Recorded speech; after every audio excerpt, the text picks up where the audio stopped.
This is Open to Debate. I'm John Donvan. Hi, everybody.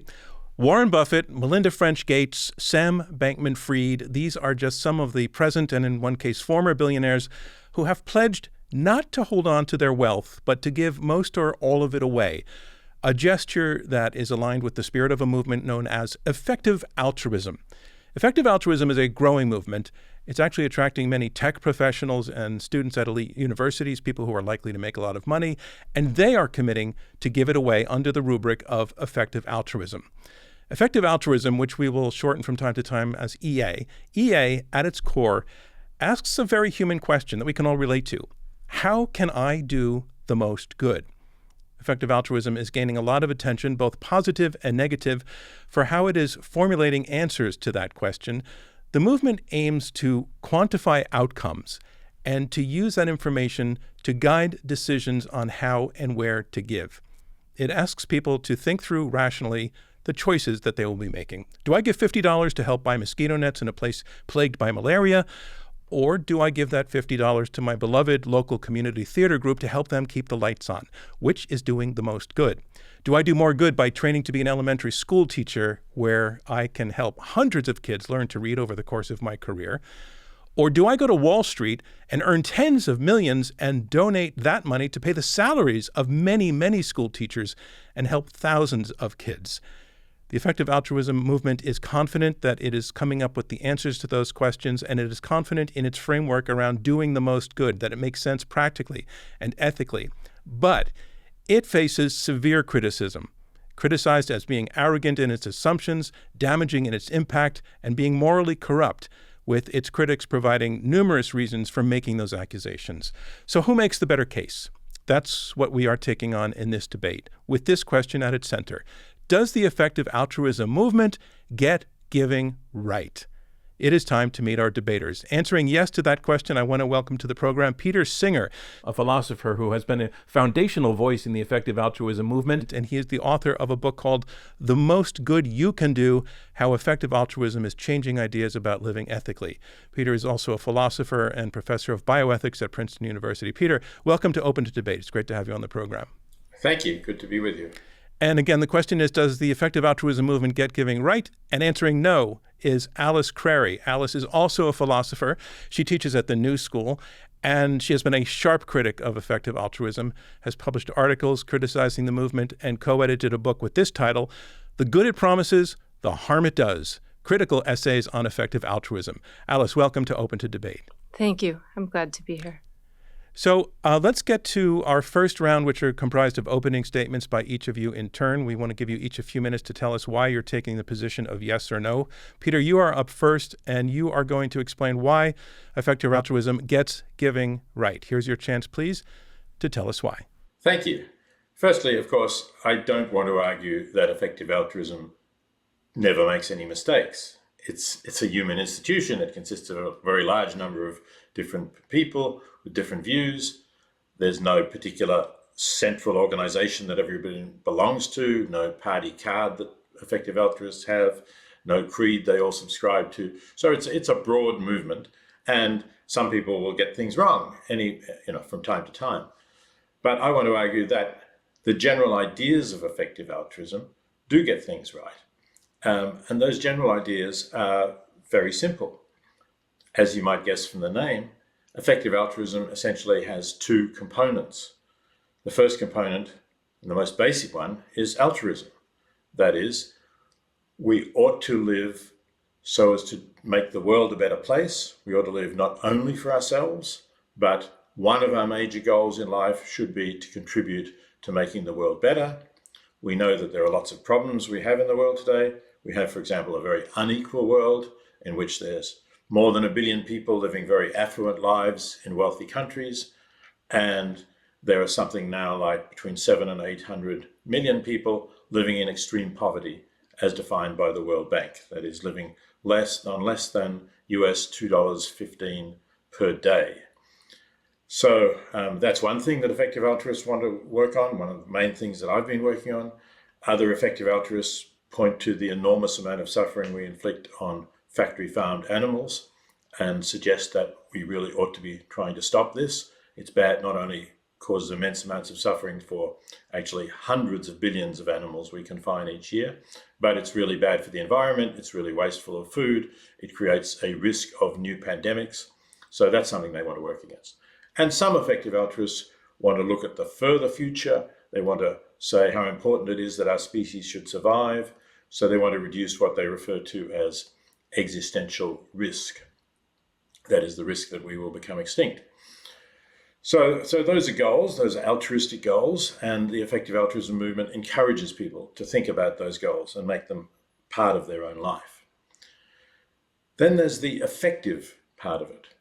Very often when people do act altruistically, when they think about doing good for the world, they do it impulsively. They give because they're asked to give. They give, perhaps, the example that you gave, John, they give to their local community theatre to keep it going because they know those people and they think it's a nice thing to have a community theatre. But they don't really think, is this the best that I can do with my money? Is this really more important than, for example, preventing children dying of malaria, which is something we know we can do quite easily in malaria-prone regions, or helping people to get out of poverty, or repairing obstetric fistulas, a condition that happens to women who give birth with no medical assistance that effectively makes them incontinent and can ruin their lives and can quite easily be repaired. Educating girls, that's another thing that can be much more cost effective than helping in your local community, and also more cost effective than maybe just giving impulsively to an organization that gave you a nice brochure with a smiling child on it. So effective altruists say, get some evidence. That's the key point. Get some evidence that the charity you're donating to, or if you like, the career that you're going to go into, will be an effective way of doing good. You won't be wasting your resources. You won't be getting poor value for what you donate. So effective altruists say, just as you would do research before making a large purchase, a new phone, a car, or whatever, do some research. It's easy to do. It's online for you. And make sure that your altruism is effective. Thank you very much, Peter. Now we have answering no to the question, which again is, does the effective altruism movement get giving right? Alice Crary. Again, Alice is a philosopher who teaches at the New School. And Alice, this is your turn to tell us your reasons for arguing no in answer to the question. Thank you so much, John. Thank you, Peter. Look, effective altruism's failures in my eyes are so great that it should be abandoned. And I know that sounds intense, so I want to stress that I distinguish Peter, whom I respect, from effective altruism, even though he's long agreed to speak on its behalf. Effective altruism's advocates are certainly right that our world contains desperate misery and injustice, and that people seeking to engage positively face really hard questions about how to do so. But we don't get guidance from the troubled project. Effective altruism's fans, you just heard Peter do this, describe it as a reason and also evidence-based guide to doing good. But its notions of reason and evidence aren't commonsensical. Effective altruists appeal to randomized controlled trials or similar in recommending minimally costly programs they think can be shown with the metrics of welfare economics to have maximal benefits.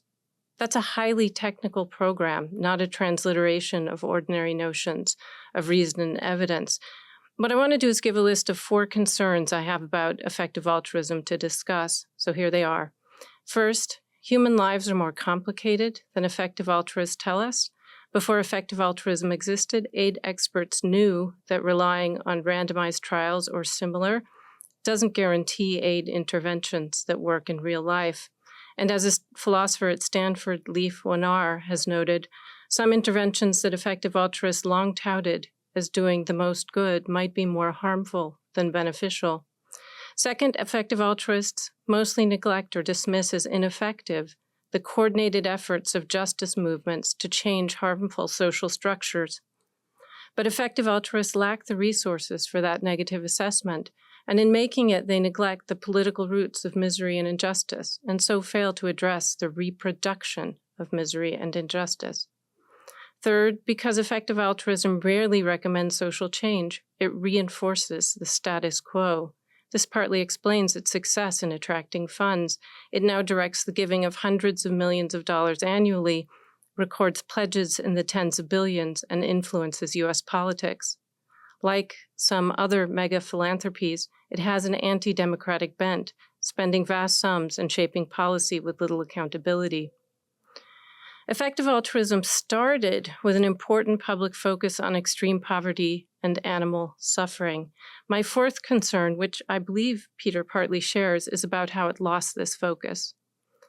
Prominent effective altruists are now calling themselves long-termists, who contemplate the prospective well-being of trillions of humans they imagine living in the distant future, and conclude that combating risks to human extinctions, what they call X-risks, which Peter referred to, is so important. It's a moral priority that might justify almost any means, however terrible. The reasoning is frightening, as philosopher Emile Torres has stressed. Now long-termist funders are rushing to build artificial general intelligence while insisting that it's a key risk, which leaves long-termists funding programs in AI safety to protect against their funders' own AI systems. That's it. I have a positive agenda, but that can wait for our discussion. Okay, thank you very much, Alison. I'm just curious to check in with each of you, having heard the other side. I'd like to ask you, I'm going to ask you both the same question. I'm going to go to you first, Peter. I'm just looking for a very tight answer, something you could put on a billboard that explains what you think Alice got most egregiously wrong in her argument or her counter-argument to your opening.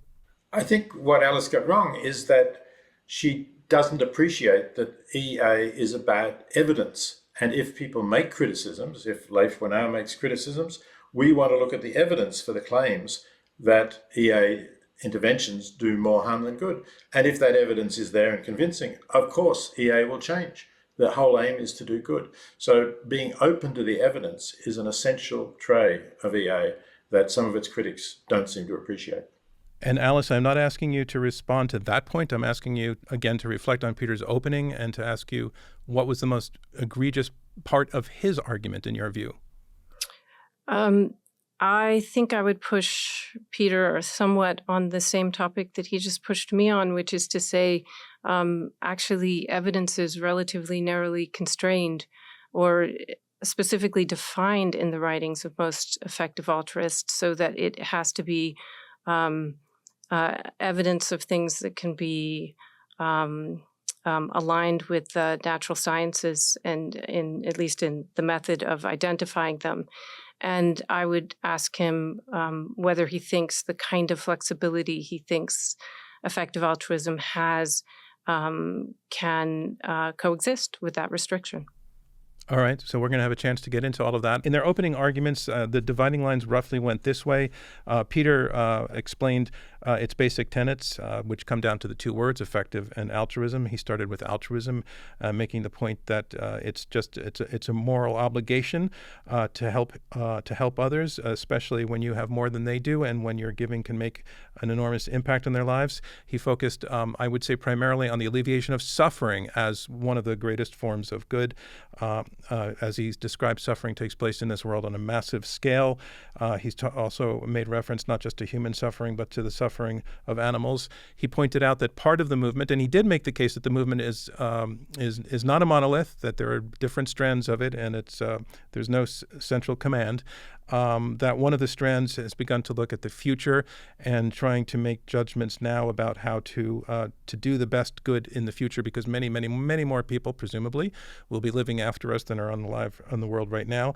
And on the terms of effective, he just said basically the fundamental point is let's not become impulsive in how we give. Let's check what the reasons are that we actually choose a charitable target. Let's do it by using research and evidence. Alice, pushing back, said she thinks the whole movement should be abandoned, a very strong word, but that lives up to Alice's track record on this issue. So she's a very, very strong opponent of it. Her argument is that while, of course, there is injustice in the world, and while, of course, it's a good thing for efforts to be made to address that injustice, that she challenges whether effective altruism really has any idea what it's doing in terms of knowing what the outcomes are going to be, knowing what evidence is relevant, specifically saying that human life is too complicated to yield to metric analysis, that unintended consequences can result, and that in addition, the movement has a tendency to ignore social justice movements that want to take a different approach and more fundamentally change the system, and that in fact, in some ways, in her view, the efforts of effective altruism actually reinforced the problematic status quo. So, if any of you disagree with my assessments of that, you can bring that up in our discussion. But Peter, I want to go to you first, as Alice was the last to speak.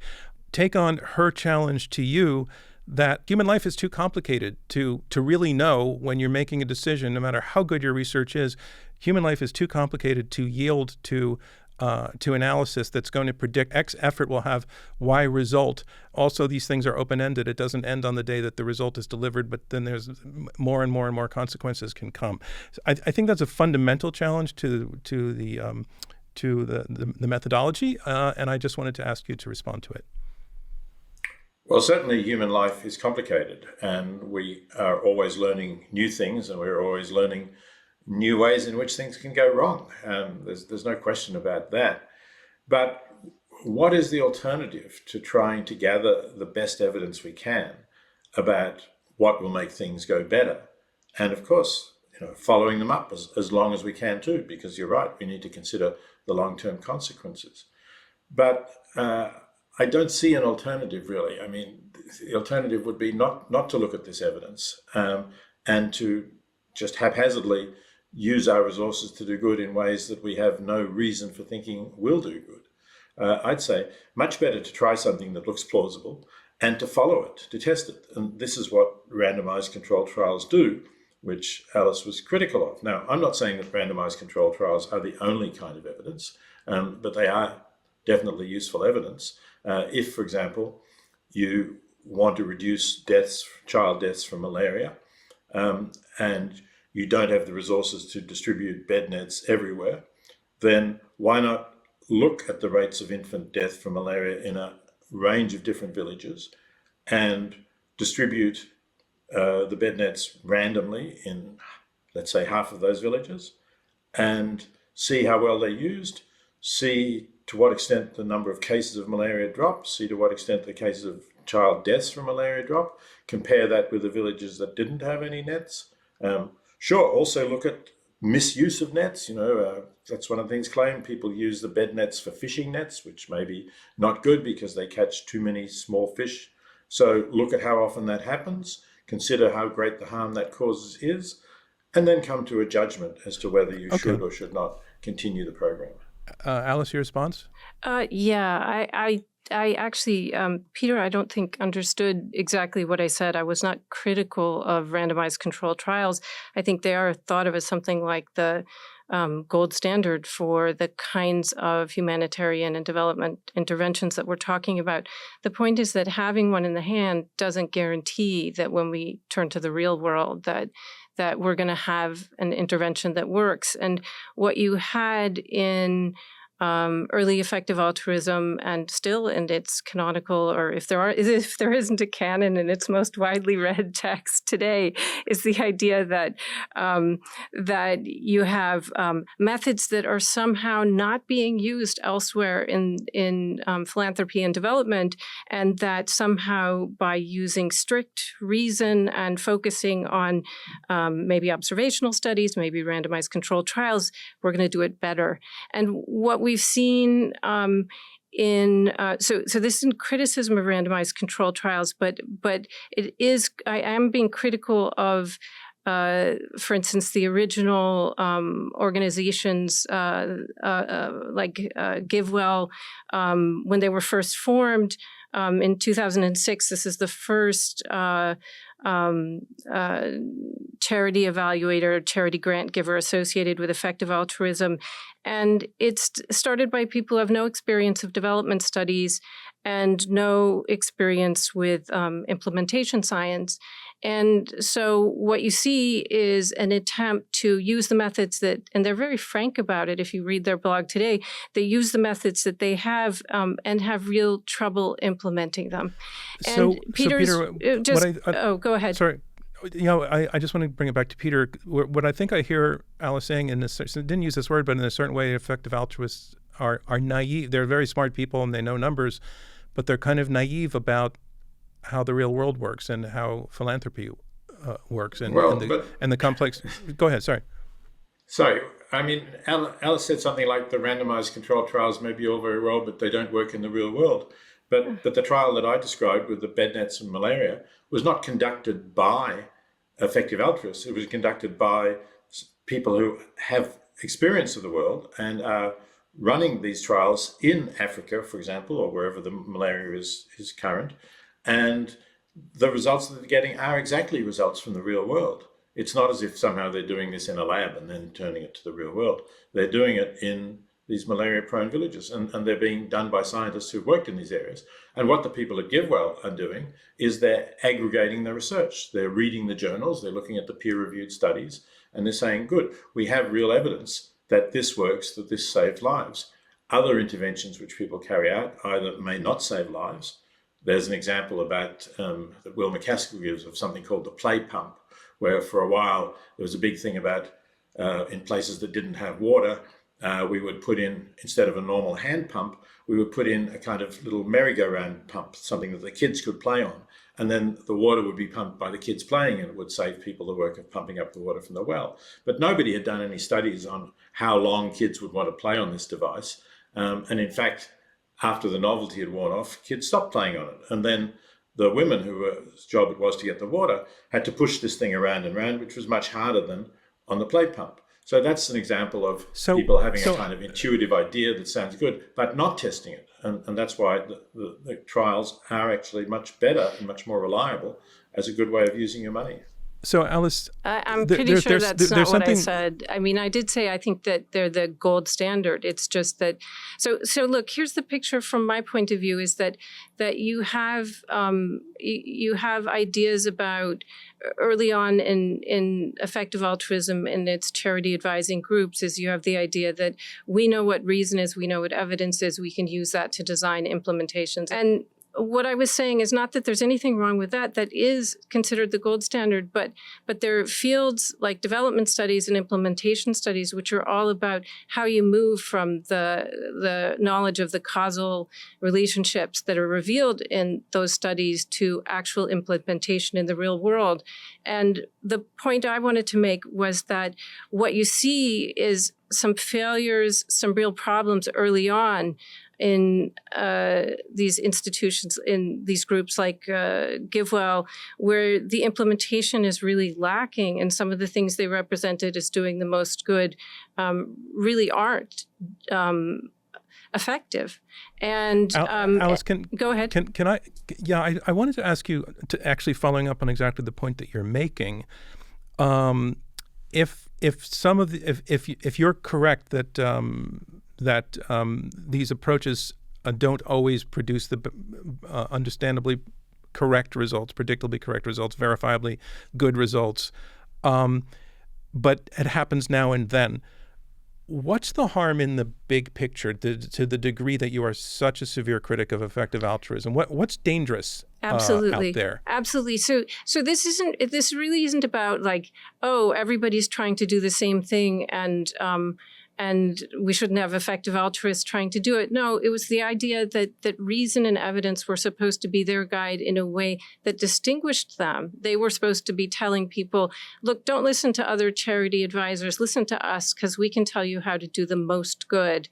And what's happened is that I think there's been a realization in some of the organizations that you need actually the experience that a lot of experienced philanthropists, people doing development studies, people in implementation science, public health officials and so forth that they had. And then what you start to get is, to the extent that these groups improve on their implementation, something which might actually be much better, but it's not recognizable as distinct anymore. So when there's improvement, then you're moving away from effective altruism, which had its cachet because it was telling you how to do the most good, which could be really great if it was true. It could also be really harmful if you're saying these and these and these things are effective, they work, and if you're not using the right metrics and you exclude a lot of important work that people are doing. Because you don't have the right tools to measure it, as I was saying, you don't have the right tools to measure people who are trying to make systemic change in the world, social movements, people trying to change unjust laws, then it can be a problem. So, to a degree, is it the fact that the movement has gained so much traction and the traction of, frankly, so many powerful people? No, I wouldn't put it like that. But here's an area that Peter and I could easily discuss together.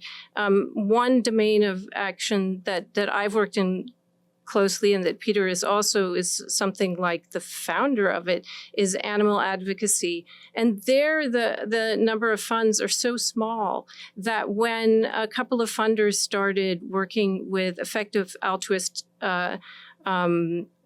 related institutions, then what you saw was that people who were sort of activist intellectuals who were doing advocacy, which was not intended to make welfare adjustments within industrial animal agriculture, which was the main focus of most of the research and most of the activism, but were trying to actually change the system or change the way local agricultures are protected, or look at access to plant-based food that's healthy in poor parts of major cities in the U.S. Well, the idea is...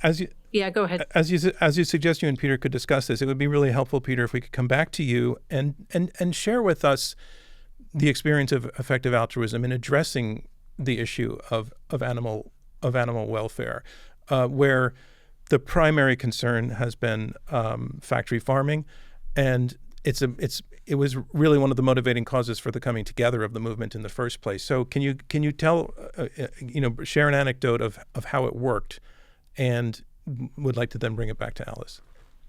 Yeah, absolutely, and I think animal treatment of animals is a good example of where effective altruism has put the focus in the right place, because if you look at charts that show, firstly, where does most of the money that is donated to help animals go? Certainly until very recently, and I think effective altruism may have made some difference, but it's still the case largely, the overwhelming majority of the money goes to dogs and cats, basically to shelter organizations that are helping dogs and cats, stray animals. And I'm not saying that's a bad thing to do. It's good that stray dogs and cats get helped. And they're protected. But we're talking about some thousands or tens of thousands of animals, possibly hundreds of thousands. And then when we look at factory farming, it gets a tiny, tiny percentage of the funds that the public give to protect animals. But it's overwhelmingly the vast majority of the animals on whom humans inflict suffering. We're talking about hundreds of billions of animals each year raised for food in confined, overcrowded conditions that are completely unsuitable for their natural needs, where the only motivation is to produce the product as cheaply as possible. Now, when animal charity evaluators was set up, which is really applying effective altruist thinking to the animal movement, animal charity evaluators started recommending organizations that have the biggest possible impact on animals for the dollar. And they were mostly organizations working against factory farming.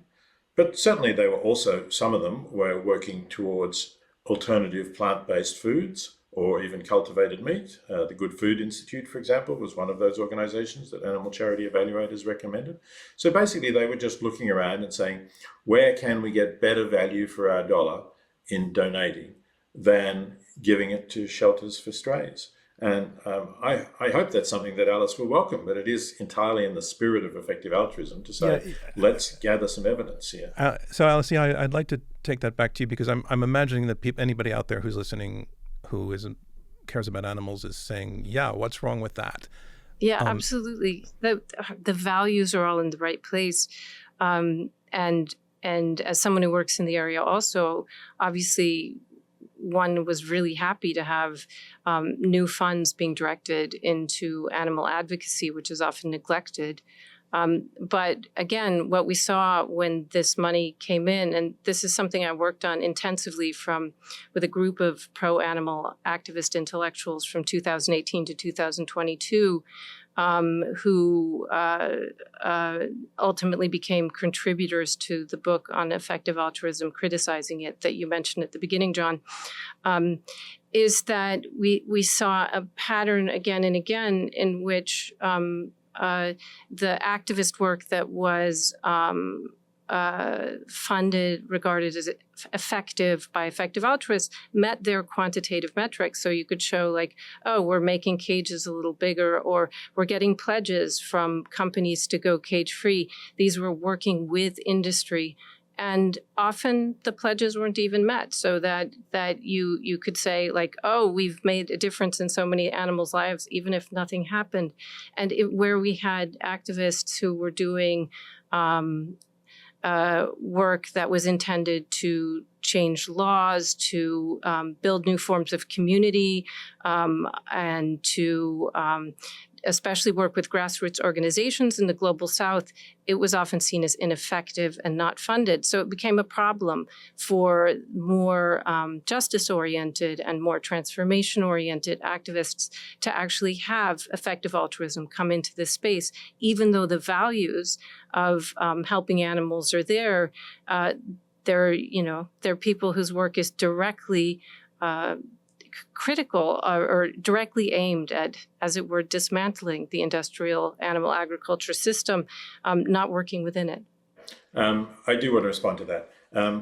Just firstly to say, a recent study was made of which corporations, or what proportion of corporations have kept their commitments, their pledges to, for example, not use eggs from caged hens, or not use pig products from pigs who were kept in, where the mother pigs were kept in individual stalls that they couldn't turn around. And the rate was actually very high. It was over 90%, if I recall correctly. Now, that's not perfect. And of course, more pressure has to be put on those corporations that did make pledges that they didn't keep. But basically, those pledges are doing pretty well. And they are responsible for getting hundreds of millions of American hens out of the standard battery cages, which unfortunately are still legal in the United States. They're not legal in the European Union or the United Kingdom anywhere, but they're legal in most of the states of the US. So I think they're doing well. Now, in terms of those other, what Alice calls justice organizations working in the global South to try to really transform agriculture, I don't know very much about them.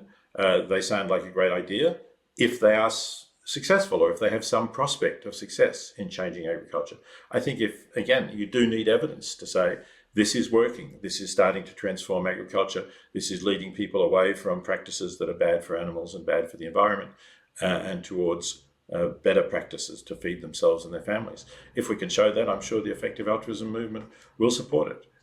It's all a matter of what works. We haven't said much in the conversation about the personalities involved, with the exception of Peter being a prominent personality, but a lot of controversies swirled around Sam Bankman-Fried, who was really, really a strong advocate in his heyday of effective altruism, and kind of was that model of somebody, as I mentioned in the beginning, can you go to Wall Street and make tens of millions of dollars to pay school teachers rather than become a school teacher? And that's a concept that you haven't brought up, Peter, called earning to give. And I'm not sure if you didn't bring it up because it's not central to your thinking about the movement, but I wanted to ask you about that concept, if that is important to you, part of this conversation. Yes, I think the concept of earning to give got a lot of media attention when it was first floated by people like Will MacAskill, because it was so controversial. People say, wow, one of the best things you could do for the world was go and work on Wall Street. That sounds incredible. That's the kind of headline everybody would want to click on and say, how could that be possible? And I think the answer is it has worked sometimes. I know some people who've done that and who have given very substantial amounts to effective causes and probably have done more good than they could have done if, for example, they'd gone to be a teacher in an elementary school or maybe an individual aid worker. But obviously there are other cases where it's blown up, and you've mentioned the most spectacular case where it's blown up is Sam Bankman-Fried. I don't really know Sam. I met him once at a dinner with a few other people, but that's the only personal contact I had with him. and I think we discussed things online on one or two programs. So I don't really know enough about it. I suggest people read Michael Lewis's book, Going Infinite, which is a sort of inside view. And Michael Lewis's view seems to be that Sam was incompetent rather than deliberately trying to defraud customers. But, as I say, obviously he's been found guilty of fraud and he's spending time in prison. And he did have a huge fortune, which sadly is not going to be going to effective altruism. So that's clearly one example that's gone wrong. Maybe effective altruists should be more cautious in talking about earning to give.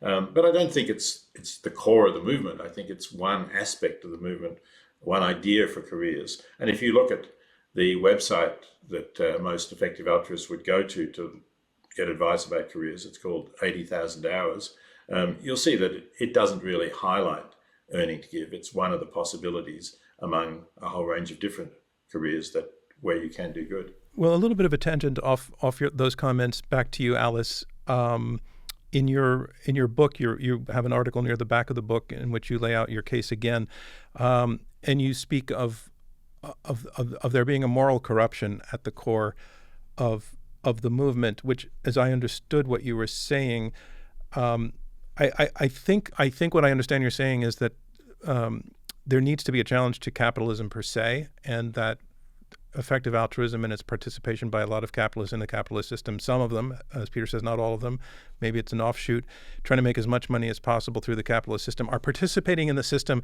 that is causing some of the issues that the giving is supposed to alleviate. Do I have that right? Is that your critique?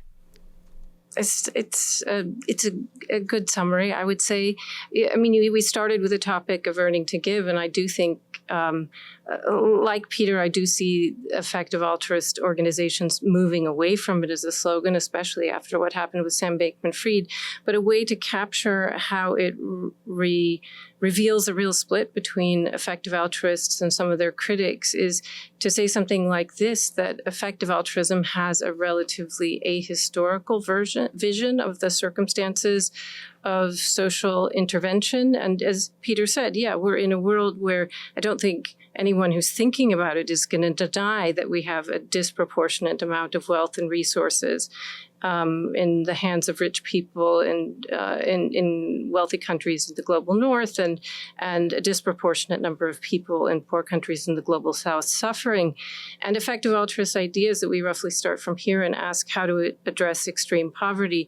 Not a bad question, to be sure, but there's no prior investigation of how the world arrived at its wealth distribution and whether that is an expression of grievous injustice. And you have, I think, in the critics of effective altruism a desire to ask that prior question, not because they're backward looking, but because they think unless we acknowledge multi-generational patterns of injustice that afflict our world, we won't be able to move on towards a more just future that doesn't just repeat the miseries of the past. And yes, critics of effective altruism usually see the financial realm as part of this historical picture that needs to be seen as a site of sedimented injustices. But it does make, I don't think anybody disparages the idea that somebody could thoughtfully give what they earned in a generic sense, but it makes it understandable that they would oppose making earning to give a plank in your social and political program. And not only that, if to put it slightly more colorfully and sharply, they would take issue with a tradition that places moral agency in the hands of the wealthy and seemingly encourages them to see themselves as saviors of the poor, showing up with kind of top-down solutions in a manner that can seem to situate the global poor in the position of something like new colonial subjects. And I'd now like to introduce we have four people who have been on the sidelines listening to the conversation. They are people who are involved in this issue either directly or because they think about it, they write about it. And we want to hear what questions they have been prompted to ask as a result of the conversation so far. I'd like to first welcome Uri Bram. Uri is the head of communications at GiveWell. GiveWell is an organization that researches different charities and then kind of provides assessments on which are most effective, as well as recommendations to people for where their dollars might go the farthest. Uri, welcome to Open to Debate, and please come in with your question. Thank you. I was obviously sorry to hear Professor Crary's thoughts about our organization, and would say that we certainly see ourselves as seeking to find great programs and great interventions and help donors do the most good that they can in a world of great uncertainty. So as much good as they can might be a better phrase, that might do good. I was just wondering whether you think, the two speakers think that the issue here might be about perceived overconfidence, seeing effective altruists as being more confident than the evidence merits, whereas effective altruists might see themselves as being more humble, and whether this difficulty of how to act in a world of uncertainty is part of the crux. That's a really interesting question. I'd like you to take that to you first, Peter. I think that is part of the issue, yes. How confident can we be? And it's possible that in the early days of effective altruism, when people were young and bold, if you like, some of the people involved in this movement, not so much me, I had already come from a different generation, but there was a whole group of new young people getting into it. They were very excited by the idea. And it's possible that they were too confident about some of the ideas that they were putting forward and how well they would work, how well they could be applied. So that's not unusual in new movements. And then you learn how difficult it is to produce the kinds of changes that you want. Unfortunately, this is true of the animal movement as well. And you have to take stock. You have to think about perhaps taking more moderate paths, trying to be broader, trying to be more humble about what you know and don't know. But I think movements can learn. And I think the effective altruism movement has been learning. One of the good things about it is that it's been very open about its mistakes, rather unusually. There have been cases where organizations that have recommended some, GiveWell is one of them, that recommended an organization and a particular program about helping people in Bangladesh to move to where there were more jobs in summer. That organization did follow-ups and found that the program was not working.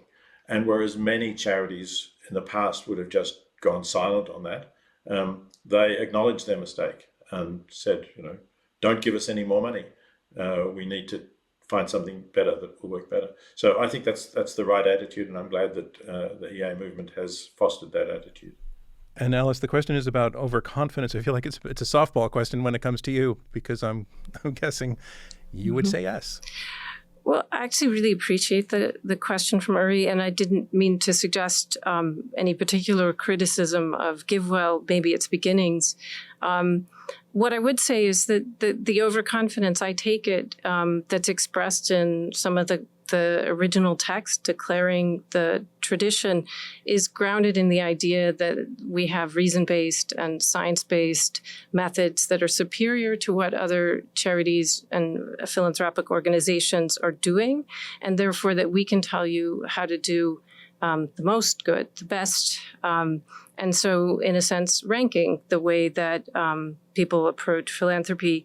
And so in some organizations, including your own, I see on blogs, on descriptions of changes of method, a kind of recognition that some of the earlier methods needed to be changed and adapted. And the only question I have is what's left distinctive of the effective altruism movement, because then we start to see learning, which I really admire, from people who were already doing development work, from people who are already doing implementation science, from developmental economists and so forth. And I think that's all great. But once you have that openness, I don't see anything distinctive about effective altruism.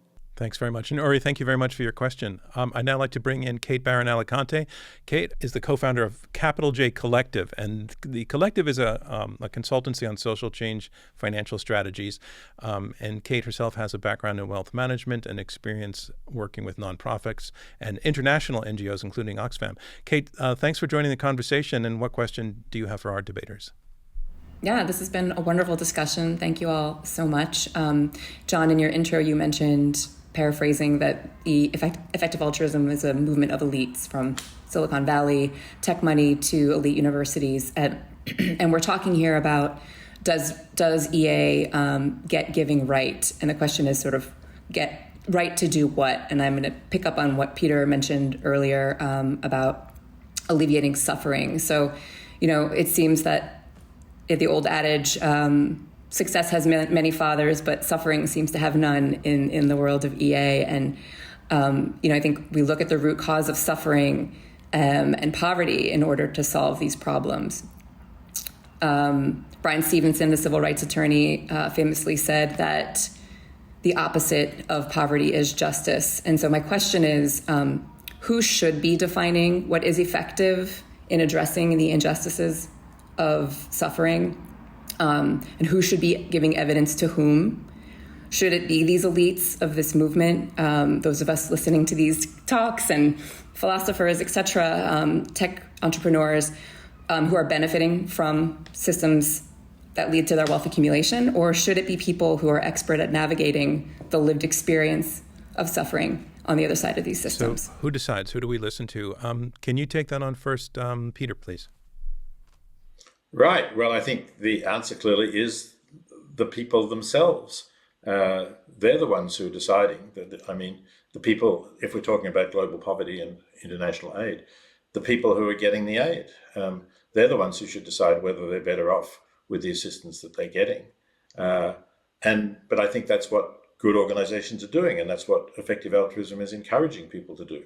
It's encouraging them to have those follow-ups, to have those trials, to see what really works and what doesn't work, and asking them whether they're better off, whether they're better nourished, whether their children can now go to school when they couldn't before, whether they, for example, a woman with an obstetric fistula can now return to a normal life, whereas previously she was an outcast, ostracized. Those are the kinds of responses that we get. And if we don't get positive responses, then effective altruists won't want to fund this kind of work. So this is, again, an example of having follow-ups. Now, I think Alice said before that, how does this distinguish effective altruism from what was there before?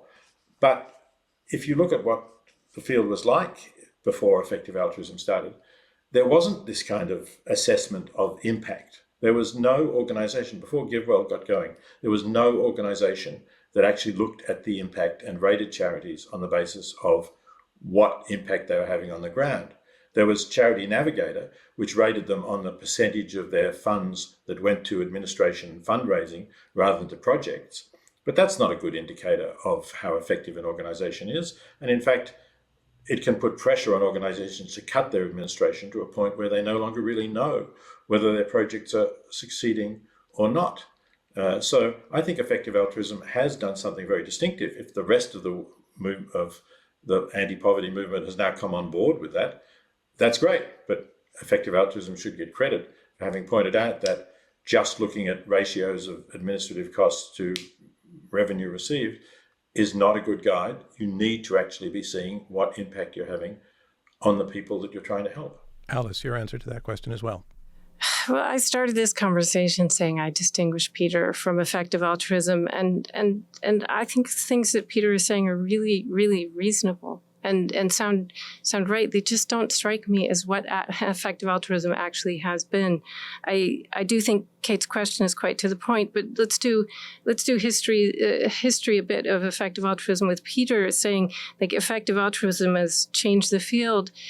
I think from the perspective of people who were working in the field before effective altruism came along, we did have public health officials, people in development studies, people in implementation studies. I was just reading part of the blog on GiveWell, which just says by the two founders, when Holden and I started GiveWell, neither of us had any experience in philanthropy. And there what you had was effective altruists using the whatever assessment tools they had learned in the seminar and taking them out and imposing them top down on the world. That's the impression that's been given. And what I've been trying to say is, Peter, he gives some examples of organizations that his own organization, The Life We Can Save, recommends. And I have no reason, some of them, the one he keeps mentioning, I do think is a fine foundation, the Fistula Foundation. I just don't think it's effective altruism. So I think we've sort of changed the topic. And I wish we could. Thank you very much for your question, Kate. I want to now welcome Richard Yetter-Chappell. Richard is an associate professor of philosophy at the University of Miami who writes about consequentialist ethics. And he has been writing about how to put it into practice at his website, which is called goodthoughts.blog. Richard, welcome to Open to Debate, and please come in with your question for our debaters. Hey, thank you very much. So I'd like to ask both debaters what they view as the greatest moral risk of their advocacy on this topic. So for Peter Singer, if you were wrong about one thing relating to effective altruism, what possibility most keeps you up at night? For Alice Crary, are you at all concerned about possible effect of anti-effectiveness advocacy? Thanks, Richard. And so, Peter, the question first to you is what keeps you up at night in terms of something that effective altruism might get badly wrong? Well, I've had some debates over the years with my former Princeton colleague, Angus Deaton, who's an economist, who's done a lot of work on poverty. He's written a book called The Great Escape about how much of the world got out of poverty.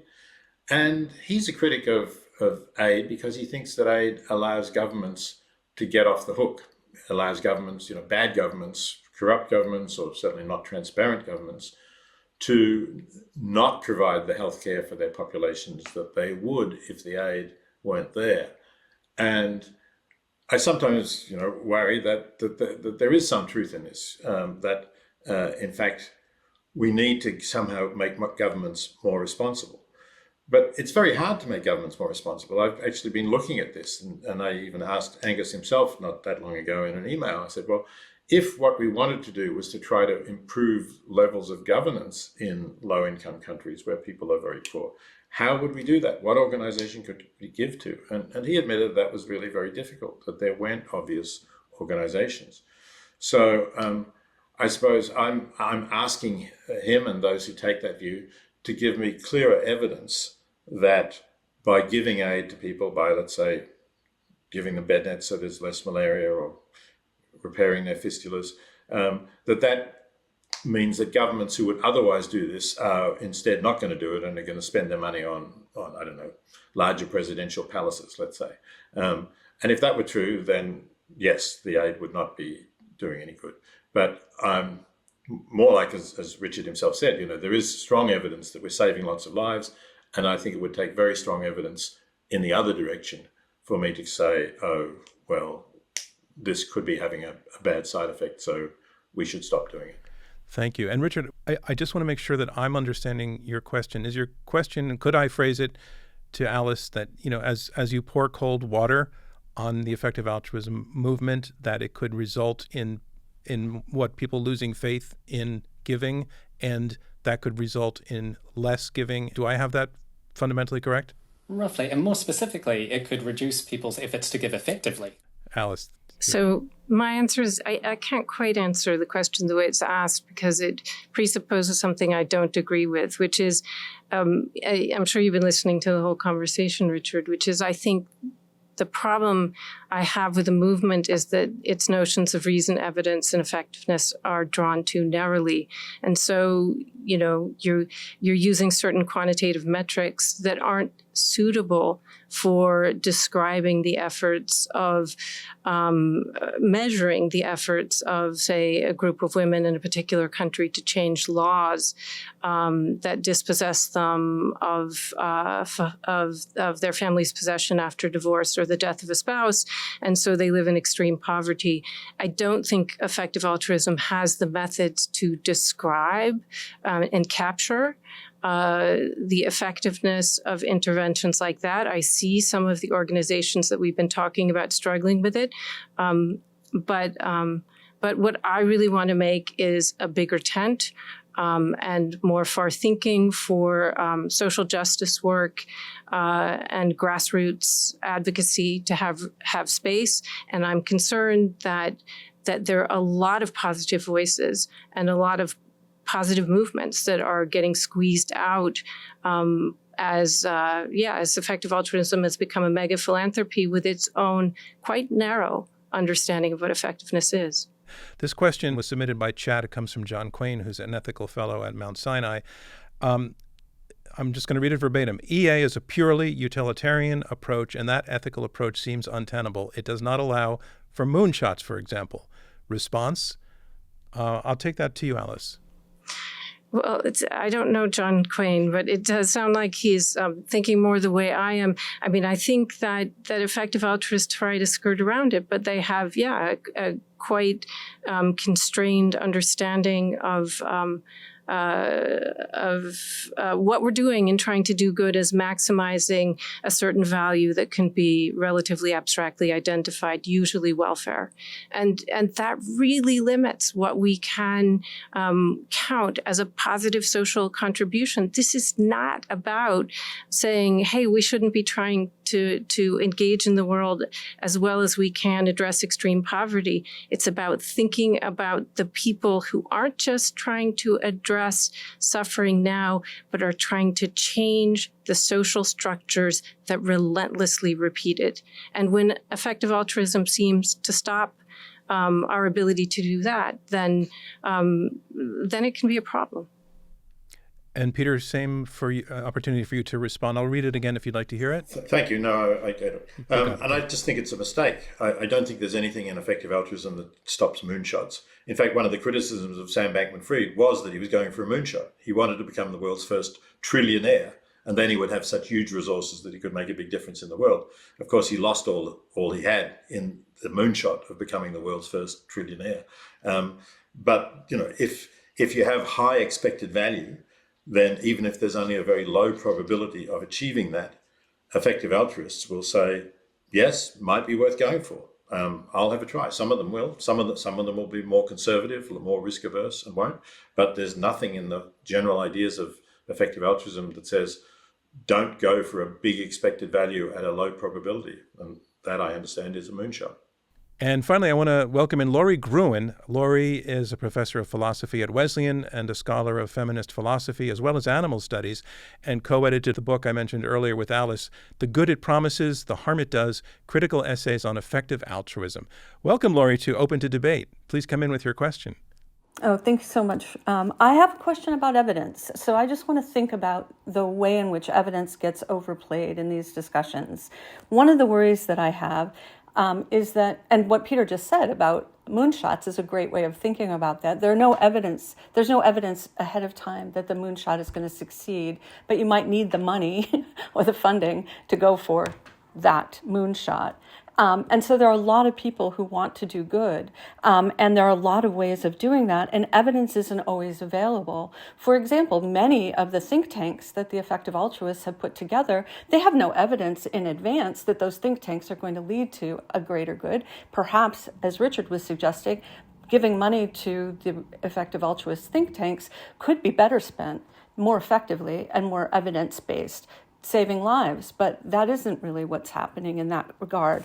And I'm not saying that it should be. I'm not suggesting that, but I really want to push on this idea of evidence. I've been doing work recently with So Laurie, just in the interest of time, if you were to boil this down to a question to Peter, and then we'll also let Alice respond. I just think it's really important to think that that the work that the evidence is doing might be too heavy. It's easy to say it after the fact, but it's not easy to say it when you're looking for funds to do moonshots or good work that hasn't yet been done. Thanks, Laurie. For Peter? Just causes. Yeah, I mean, I agree it's difficult, and that's why many people will go for the proven things where we have the randomized controlled trials that will give us high confidence that we'll be saving some lives by our donation. But there is evidence as to what the chances might be of things succeeding, and I'm not supporting everything that effective altruists spend on. Maybe some of those think tanks were not well thought out, but they were things that donors wanted to support. So I think we just have to do the best we can, try to find what the evidence is of probabilities and see what's the path forward that is likely to bring us the best results. And Alice, do you want to add a thought to that? Yeah, I appreciate the spirit of Laurie's question, and I think we have really good empirical evidence for those of us who look where grants are going in effective altruism that things that may look like moonshots or something similar anyway, attempts to change laws, social movements that really attempt to change public culture about things like, say, fossil fuel use, that effective altruism isn't paying attention to them. And Fridays for Future. I don't think I've seen any suggestion that or the protests at Standing Rock that these kinds of efforts that seem so crucial to our future are even on the radar of effective altruists, and that's it. All right. Thank you, Alice. And Laurie, thank you for your question. And now is the point where we pivot once more to our third round, which is comprised of closing statements. Each of the debaters get up to 2 minutes to make their closing remarks and their closing argument. Peter, you are up first. One more time, give us your last reason why you believe effective altruism is getting giving right. Well, thank you. And I want to thank Alice for her contributions to this discussion and all of the other questioners who've come in. I think it's been useful, and I particularly welcome the fact that Alice is trying to suggest that effective altruism should be part of a broad tent and that there's more in the tent. But that's much better than saying we don't want effective altruism at all and we want a completely separate tent that is going to do something totally different. Because if it's recognized that effective altruism has contributed to the movement, has helped us to find more effective ways of helping people, overcoming injustice, reducing suffering, whether of humans or non-human animals, than was the case before. And I think that's clear. I think if you look at the kinds of discussions of charity beforehand, it just wasn't as focused on what are we doing and what's the evidence and what do we know and what don't we know. So I think that's an important contribution. And yes, we can work together. We can look at other ways of doing things. I accept that effective altruism should be open-minded about ways, for example, of overcoming structural injustice, but we need to have some indication as to what that might be. And when people say to me, well, we need to overthrow the capitalist global economic order, I want to know, how are we going to do that? I want to know some evidence about how that's possible. And I want to also know what one is going to replace it with that one can have reasonable confidence is going to produce a more just outcome. I'm not saying that there aren't such systems. There are obvious deficiencies in the structures that we could improve, but we need some real ideas of how we are going to make that progress in order to see this as one of those moonshots that's actually worth supporting and backing and researching and carrying out. Thank you very much, Peter. And now, Alice, you get the last word in this debate one more time to make your case why the effective altruism movement does not, in fact, get giving right. Well, it's been interesting to talk to Peter, and I'm interested at the tack he took and acknowledging that effective altruism should be a bigger tent. I think effective altruism's appeal for the people who founded it was that it had distinctive methods and it was the right and most rational way to go. So for me, the kind of big tent image that Peter's been describing, which I can see in parts of his own work, I really mean to acknowledge that is not effective altruism anymore. I would tell the history a little bit different. For me, it sounds like effective altruists mostly have learned from the sort of wide range of experts and professionals in the world who were already doing this work before they showed up on the scene and declared to everyone they could do it better.